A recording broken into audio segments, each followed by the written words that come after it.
आपल्याला सर्वांना माहीत आहे, विधान परिषदेच्या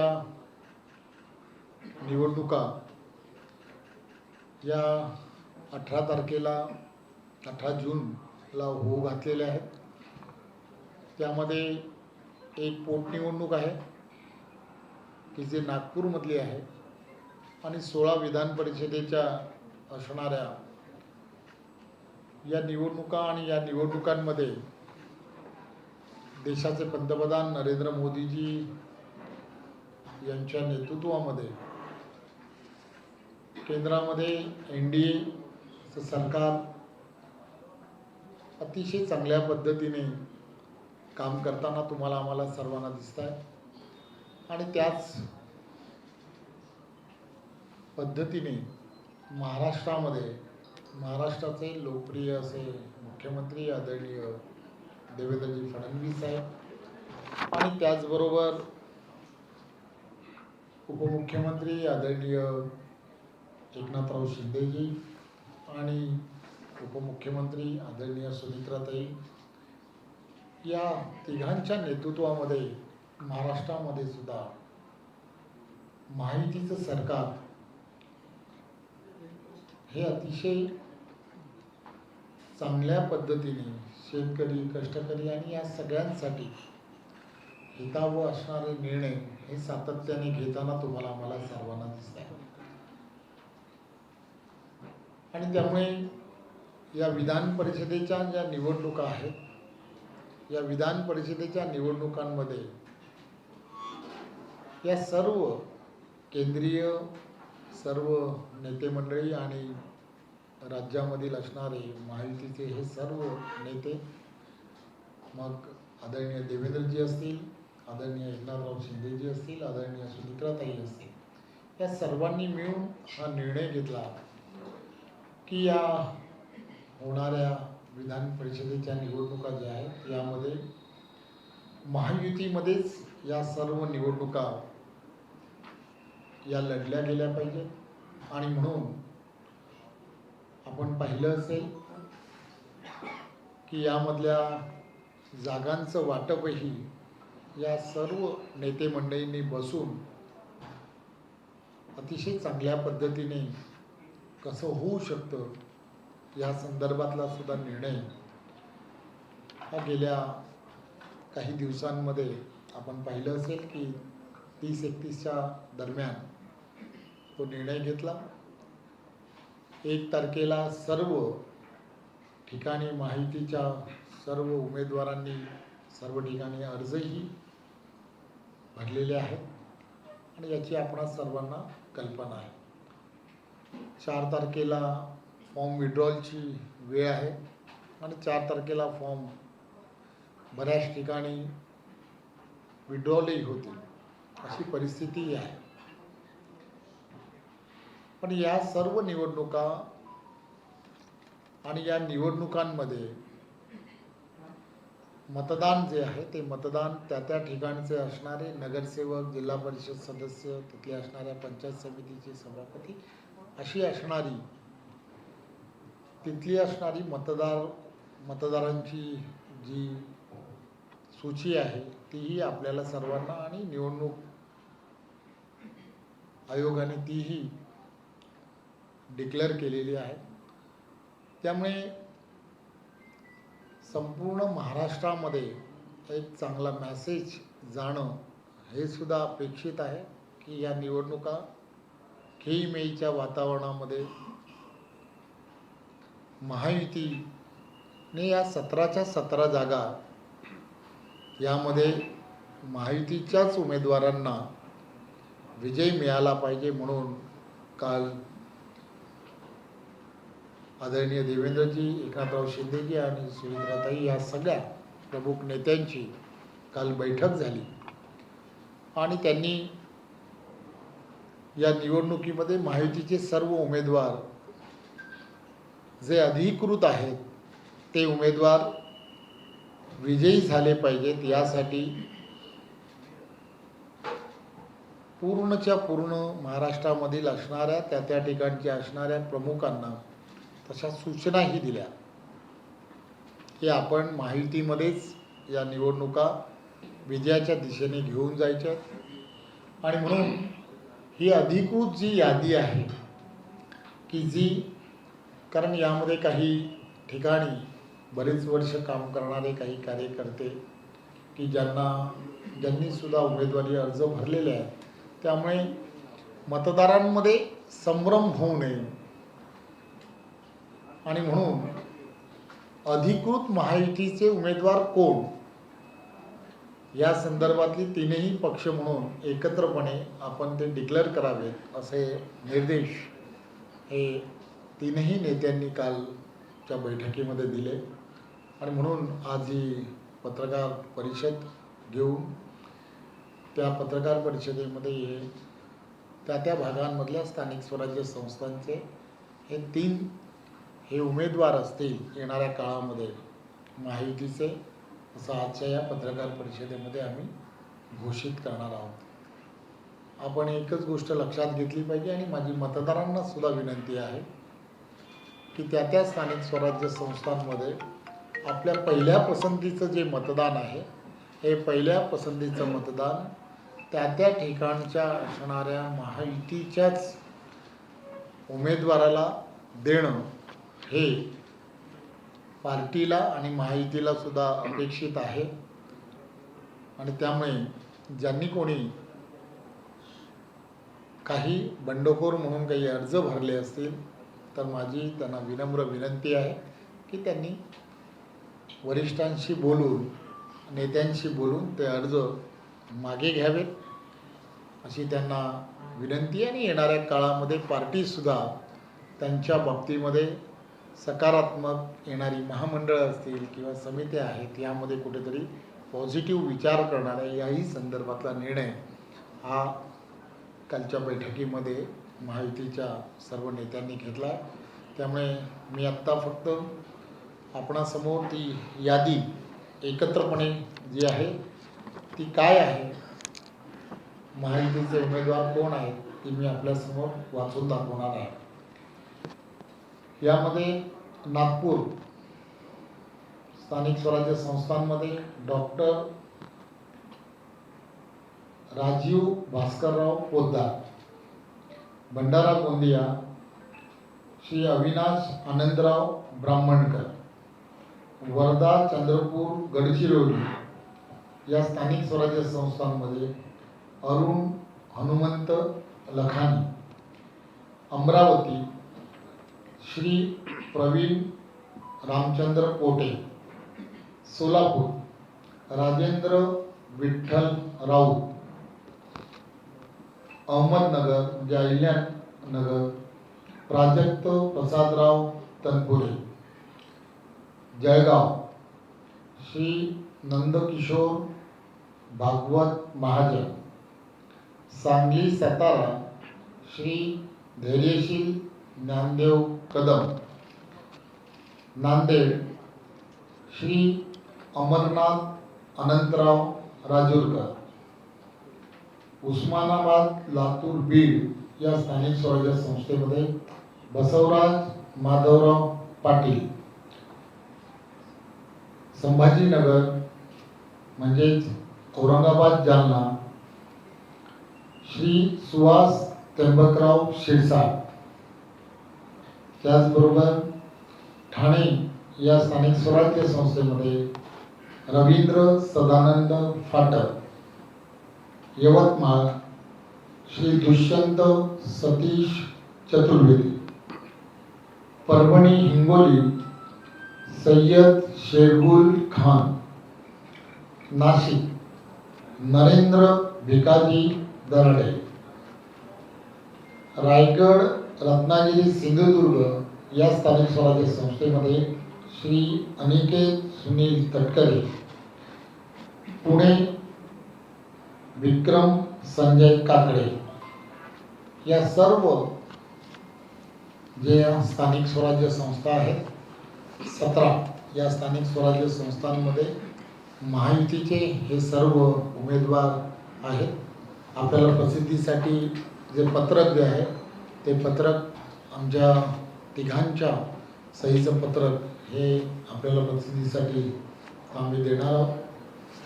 आपल्याला सुनीलजी हे बोलते.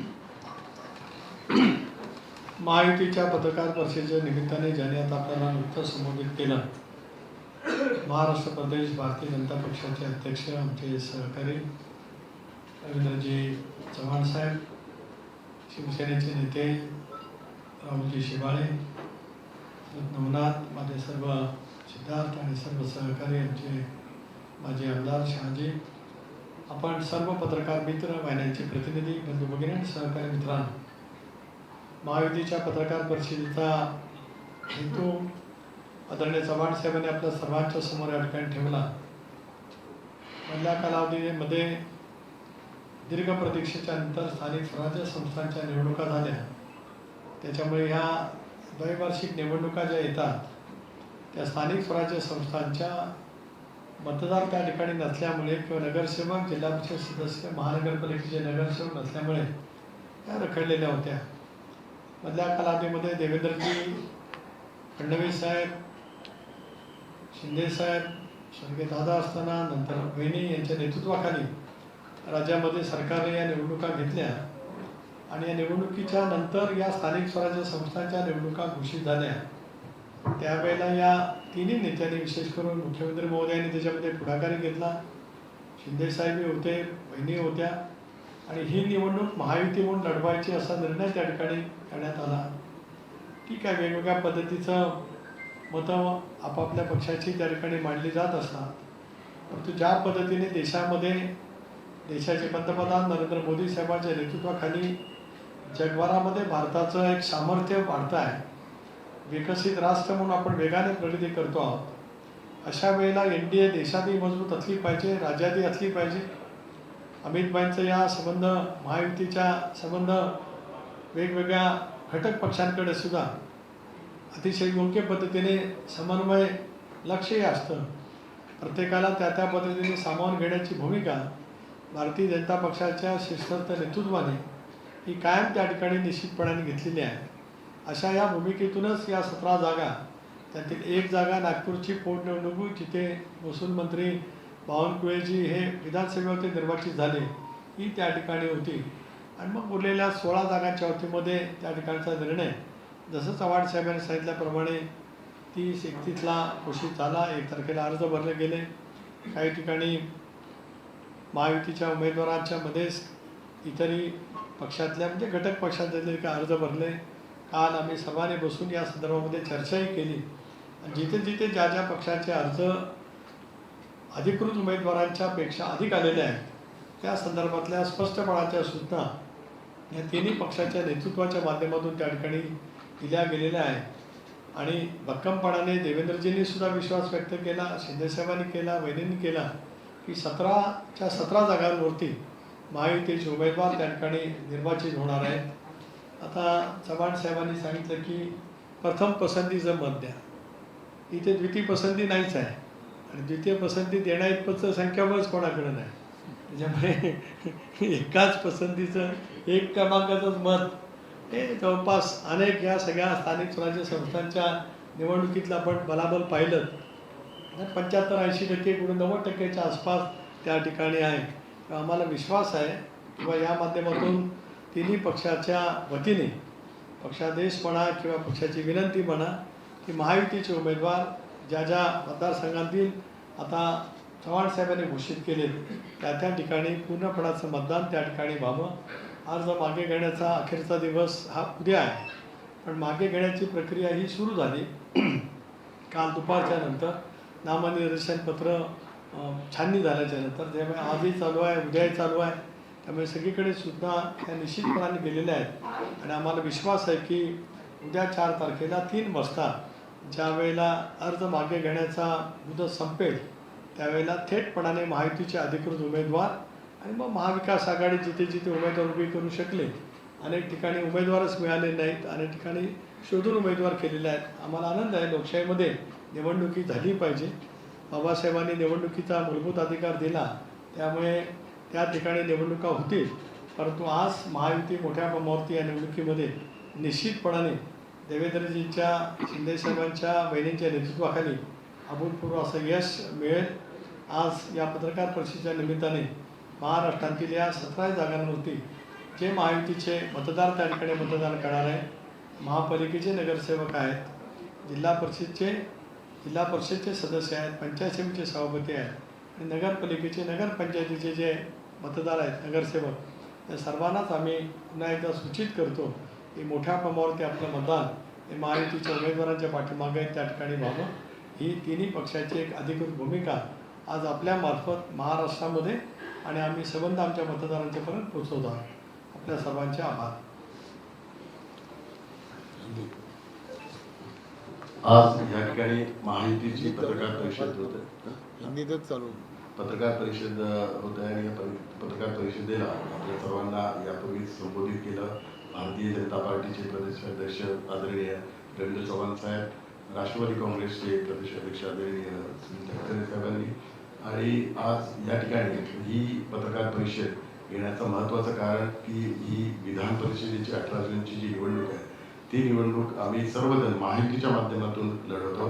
कारण यापूर्वीच आदरणीय मुख्यमंत्री देवेंद्र फडणवीस साहेब, आदरणीय उपमुख्यमंत्री एकनाथ शिंदे साहेब आणि आदरणीय उपमुख्यमंत्री सुनीताताई पवार या तिघांनी जागावाटपाच्या बाबतीतला निर्णय घेतला आणि कुठला पक्ष किती जागा लढणार या संदर्भातला संयुक्त निर्णय घेतला आणि पक्ष पातळीवर निर्णय घेतल्यानंतर पक्षाच्या व्यतिरिक्त महायुती ही भक्कम राहावी आणि महायुतीच्या माध्यमातून ही निवडणूक लढवावी या दृष्टिकोनातून पण निर्णय वरिष्ठ नेत्यांनी घेतला. आणि जसं दोन्ही नेत्यांनी सांगितले की संपूर्ण देशामध्ये आदरणीय पंतप्रधान नरेंद्र मोदींच्या नेतृत्वाखाली आपण सर्वजण काम करत आहोत. जसा देशाचा विकास होतो तसा महाराष्ट्राचा विकास आदरणीय मुख्यमंत्री आणि दोन्ही उपमुख्यमंत्री यांच्या नेतृत्वाच्या माध्यमातून होत्या. त्यामुळे ही विधान परिषदेची निवडणूक ही अत्यंत महत्त्वाची आहे. जसं तटकरे साहेबांनी सांगितले की स्थानिक स्वराज्य संस्थेचे लोकप्रतिनिधींची निवडणूक न झाल्या कारणामुळे ह्या निवडणुकीला उशीर झाला, परंतु आता सर्व ठिकाणी लोकप्रतिनिधी असल्या कारणामुळे ही निवडणूक होत आहे आणि आम्हाला संपूर्णतः विश्वास आहे 17 ठिकाणी जे महायुतीचे उमेदवार आहेत ते विजयी होतील. या संदर्भातल्या ज्या अधिकृत सूचना आहेत ती सूचना पण सर्व स्थानिक स्वराज्य संस्थेचे जे मतदार आहेत त्यांना महायुतीच्या माध्यमातून देण्यात आलेली आहे. एक नंबर जो पसंतीचं जे मतदान आहे ते ह्या 17 जे आज आदरणीय रवींद्र चव्हाण साहेबांनी ज्या 17 उमेदवारांची घोषणा केली त्या 17 उमेदवारांना एक नंबरचं पसंतीचं मतदान करावं हे आव्हान पण या ठिकाणी केलेलं आहे. शिवसेनेच्या वतीने आदरणीय उपमुख्यमंत्री आणि शिवसेनेचे मुख्य नेते एकनाथ शिंदे साहेब यांनी सर्व जे अधिकृत उमेदवारांच्या व्यतिरिक्त इतर ज्या उमेदवारांनी अर्ज केलेले आहे भरलेला आहे त्या सर्व उमेदवारांबरोबर त्यांनी चर्चा केली. त्यांच्या कार्याचा पण सन्मान शिवसेनेच्या वतीने होणार आहे. जसं चव्हाण साहेबांनी सांगितलं की ज्यांनी अर्ज भरला आहे त्यांच्या संदर्भात शासकीय पातळीवर असेल किंवा राजकीय पातळीवर असेल त्यांच्या कार्याचा सन्मान हा केला जाईल. त्यामुळे आम्हाला संपूर्णतः विश्वास आहे की महायुतीचे 17 जे अधिकृत उमेदवार आहेत त्यांच्या व्यतिरिक्त जे उमेदवार त्यांनी बंडखोरी केली असेल ते सर्वजण उद्याच्या 4 तारखेच्या सर्वजण माघारी येतील असा संपूर्ण विश्वास आहे. आणि येणाऱ्या 18 तारखेला ह्या 17 जे अधिकृत उमेदवार आहेत त्या सर्वांना भरघोस मतदान होऊन ते संपूर्ण विजयी होतील हा एक विश्वास या पत्रकार परिषदेच्या माध्यमातून व्यक्त केला. या निवडणुकीमध्ये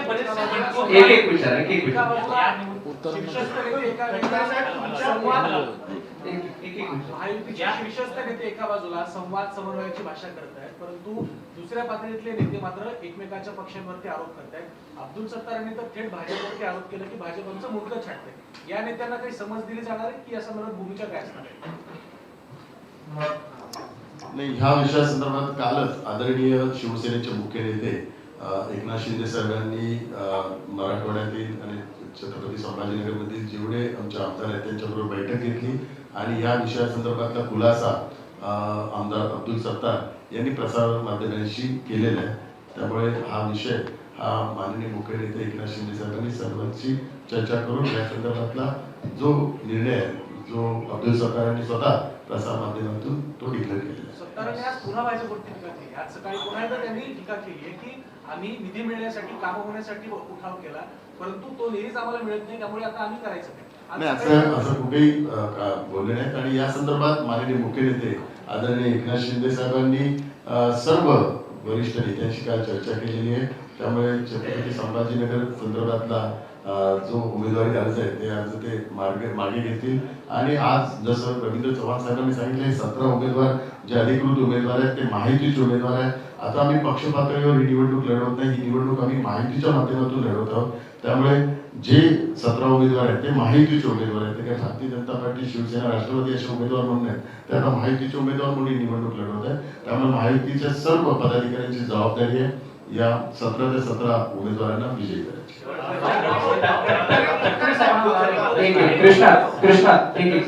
काल उदय सामंतांनी तुमच्या उपस्थितीमध्ये सर्व कोकणातल्या आमदारांची एक बैठक झाली. या बैठकीमध्ये ठरवण्यात आलं की जुली दळवी यांनी जो उमेदवारी अर्ज भरलेला आहे तो मागे घेतला जाईल. परंतु तत्पूर्वी काही खडाजंगी झाली, काही वादविवाद झाले, अशा प्रकारची माहिती मिळते. कितपत तथ्य आहे आणि उमेदवारी अर्ज मागे घेणार आहेत त्या? एक असं आहे की स्थानिक स्वराज्य संस्था कोकणच्या उमेदवारीच्या संदर्भात मी आदरणीय देवेंद्रजींचे आभार मानले, आताही मानतो. शिंदे साहेबांचे सुद्धा मी मनापासून आभार मानतो की या सगळ्या बाबतीमध्ये ज्या वेळेला केंद्रीय नेतृत्वाने निर्णय दिला तर त्याचं पूर्णपणाचं समर्थन या नेतृत्वाच्या माध्यमातून त्या ठिकाणी झालं. खरं आहे की काल उदय सामंत यांच्यासोबत माझी बैठक झाली. उदय सामंत त्या ठिकाणी होते, भरत गोकाले होते, महेंद्र थोरे होते, निलेश राणे होते, राजेंद्र साळवी होते, त्याच्यानंतर उदय सामंत यांचे बंधू आमदार किरण सामंत त्या ठिकाणी होते, रायगड जिल्ह्यातील सुद्धा आमदार त्या ठिकाणी होते. आमची चर्चा खेळीमेळची झाली. आमच्या चर्चेमध्ये कुठेही काय वादविवाद नाही झालेले, कारण दीर्घकाळ आम्ही सुद्धा जिल्ह्यामध्ये एकत्रित काम केलेलं आहे. आणि कालच सूचित करण्यात आलं, कारण जसं शिंदे साहेबांनी त्यांना सूचना दिल्याप्रमाणे ते अर्ज मागे त्या ठिकाणी घेणार आहे. अनेक ठिकाणी बंडखोर जे आहेत ते नॉट रिचेबल होत असल्याचं पाहायला मिळते. खास करून नाशिकमध्ये भाजपचे बंडखोर जे आहेत गणेश गीते ते आता नॉट रिचेबल झालेले आहेत. त्यामुळे ते उमेदवार अर्ज मागे कसे घेणार आणि उमेदवार अर्ज ते कायम ठेवतील असं म्हटलं जाते. दुसरीकडे संजय राऊतांनी विधान केलं आहे की त्याच ठिकाणी शिवसेनेचा उमेदवार आहे तर त्या ठिकाणी आमचा मुख्य शत्रू हा शिवसेना शिंदे गट आहे असं त्यांनी म्हटलं आहे. एकंदरीतच भाजपला ते पाठिंबा देऊ शकत अशा तिथल्या बंडखोर उमेदवार आम्ही भाजपला पाठिंबा देऊ, शिंदे सेनेचे उमेदवार दराडेंचा पराभव करू. सर्व समारोप करतो.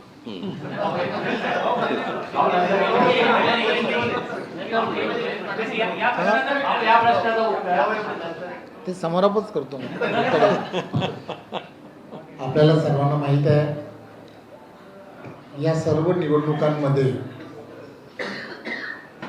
आपण पाहिलं असेल की जे मतदान आहे आणि मतदारांना जी असणारी जी आपण ज्याला गोळाबेरीज ज्याला म्हणतो ती पाहिली तर महायुतीला 100% विजय मिळणारच आहे. आणि आम्ही आमच्याबरोबर असणारे महायुतीतल्या प्रत्येक ज्यांनी अर्ज भरला आहे त्या सर्वांशी चर्चा करणारच आहोत, चर्चा करतच आहोत. आणि चर्चा करून त्यांचे अर्ज जे बंडखोर दिसत आहेत असं वाटतं आहे त्यांचे अर्ज हे 100% मागे घेतले जातील याची आम्हाला तरी निदान पूर्ण खात्री आहे. त्यामुळे आम्हाला चिंता काय आहे तर आम्हाला चिंता याची आहे की हे सर्वच्या सर्व आम्हाला आमच्या नेत्यांनी आज असं सांगितलं की तुम्ही तिघांनी जा आणि आज पत्रकार परिषदेमध्ये अधिकृत उमेदवारांची घोषणा करा. तर फक्त आम्ही आज त्यापुरतंच आलेलो आहोत. अधिकृत उमेदवार कोण आहेत हे 17च्या 17 कोण आहेत त्यांची आज घोषणा करावी म्हणून आज आम्ही इथे बैठकीला आलो. शेवटचा प्रश्न सुशांत.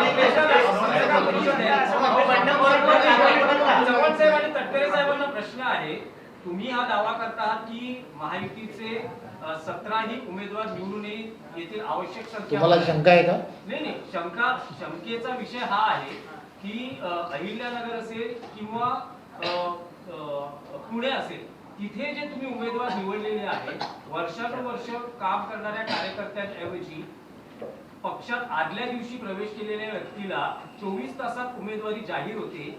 नेमके निकष काय होते या लोकांना उमेदवारी देण्यासंदर्भात? दुखंडे साहेब पत्रकार परिषदेमध्ये सर्व विषयाची चर्चा करणं हे अपेक्षित नसतं.